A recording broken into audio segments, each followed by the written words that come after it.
Welcome into another edition of Roundball Roundup. I'm Carl Jones. That handsome fellow over there is AJ Feldman. We are less than a month away from the start of sectionals, and we still have 3 undefeated teams left in boys basketball in Section 5. But only one in the largest class tonight. Victor put their perfect season on the line, hosting the defending champs from Aquinas. And if it's a big game at Victor, you know that Blue Devils student section is going to show up and show out. Game tied at 41 early in the 4th. Jayon Alexander with the mid-range J. Little Irish take a 2-point lead. Same score, 5 minutes left in the game. Garrett Clark showing off his post moves, the bucket plus the foul. We're tied at 43. 3 minutes to go. Clark in transition. Check out this no-look dime from the junior. Griffin Hopkins doesn't let him down. Victor up 49-47. The next trip down for Aquinas, the big fella, Chris Lasa. That's just a grown man bucket right there. Game tied back up at 49. Then 2 minutes left. Victor goes to old reliable, you know who, Garrett Clark. He finished with 24 as the Blue Devils added free throws late to put this one on ice. Victor, big win at home, 55-51. Another big crowd for a big rivalry matchup. Irondequoit hosting Eastridge. Second quarter, Eagles up 5. Ryan Heath will stop and pop, makes it a 14-7 game. Later, Xavier Gizendanner getting to the passing lane, rewarded with a big slam dunk. Plus a little smile for the Lancers fans. Still in the second, Eastridge trying to get back in it. Number 3, Amir Rogers, good from 3, but IQ, they always had an answer tonight. Quinn Vankerko, a triple of his own. Irondequoit, 14-1 on the year. They get the dub, 58-46. Out to Pittsburgh, where Sutherland invited Brighton to town.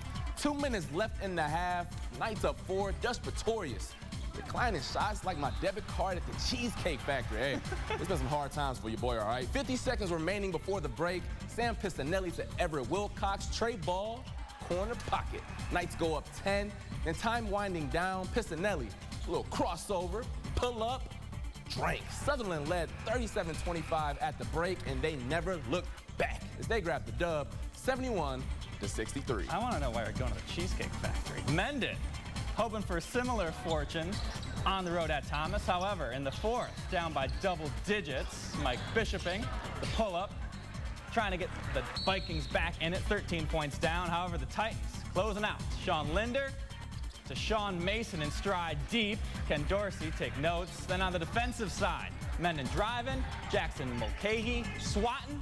Then the big man on the other end, taking it in strong. A team-high 20 points for him. Thomas gets their 10th victory of the year. Final score, 51-36. Let's see if the Mendon girls had any better luck tonight playing host to Gates Chai Lai. 3 minutes left in the first quarter. Vikings up 2. Annie Mooney kisses it off the glass to make it a 4-point game. And a minute later, Aisha Moses is going to take on the defense by herself. Finish with the left. Back to a 2-point deficit. Then we jump to the second quarter. Vikings on a run. First shot is missed, but Gabriela Esposito is there to clean it up. Mendon, they defend home court tonight, 48-36. North Star Christian at home against Eugenia Maria de Hostas Charter School. Knights began the game on a 5-0 run, and Elise West adds to it, knocking down the mid-range J. But the Hornets sting back. To Asia Washington with a jump pass to Emmy Veras, finishes down low for 2. Hornets trailing 9-6 in the first, but a few possessions later, Abby Eschner driving, dishing to Elsie Ashley, who gets the jumper to rattle home. North Star Christian wins 57-40. Harley Allendale Columbia taking on Red Jacket, and the sneakers of the night goes to my man James Dorsey. And Mr. Dorsey, well, he got game too. The junior finds Tyler Knapp, who is cash money from the corner. Wolves led 13-10 after the first. Midway through the second, Red Jacket down 3. Jonathan Bugby drops off a present for Evan Lang, who gets the easy deuce. Then later, Bugby shows off his handles, putting off a little whoop and one crossover, then a little floater off the glass. That's tough, my man, and so is Red Jacket, as they get the win, 39-26. Heading into the city, Wilson hosting Spencerport. End of the second quarter. The big man, Brian Streb, working on the block and one. He was working all night long. 35 points on the evening. Rangers up 6 at the half. But the Wildcats storm back in the second. Dolson Flood, the pull-up, good. Then later, the Rangers inbounding, getting a little lazy. Jalen Hardiman takes advantage. Desai White led Wilson with 25 points. Wildcats complete the comeback, 61-58. Staying in the city, early college, looking for some revenge against Virtus. 2 minutes left in the first quarter, Virtus up 8-6. Jaden Ridley Smith, man, just everything looks better left-handed. That gives them a 5-point lead. And we jump to the second. Michael Schroeder says the bank is open, even on a Friday night. That makes it a 3-point game.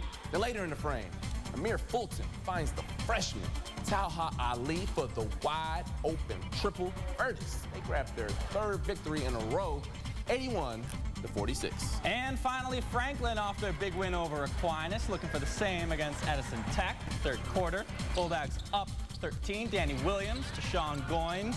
The crafty finish. Franklin building on their margin. However, on the other end of the floor, Tyler Bethea, some slick moves of his own, trying to bring his team on back, but Franklin is hot. Shamir Freeman, the strong take, gets it to fall. Clarence Thompson led the Bulldogs with 29 as they get their third straight victory, 77-61. Coming up after the break, the Amherst induct 2 greats into their Hall of Fame. But first, some more Section 5 scores, including our top girls wrestling state finishers with Sophie Pollock of Canandaigua and Madison Westerberg from Waterloo, both taking first place.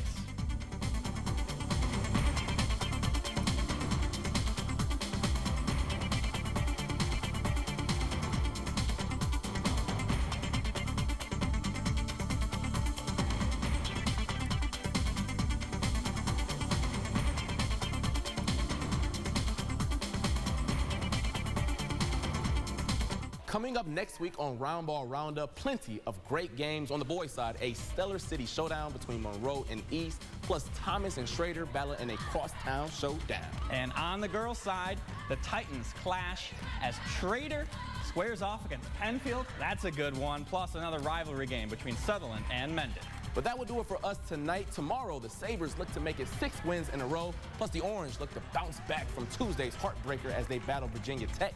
We will see you next time, but until next time, he's Carl Jones, I'm AJ Feldman. Have a great rest of your night.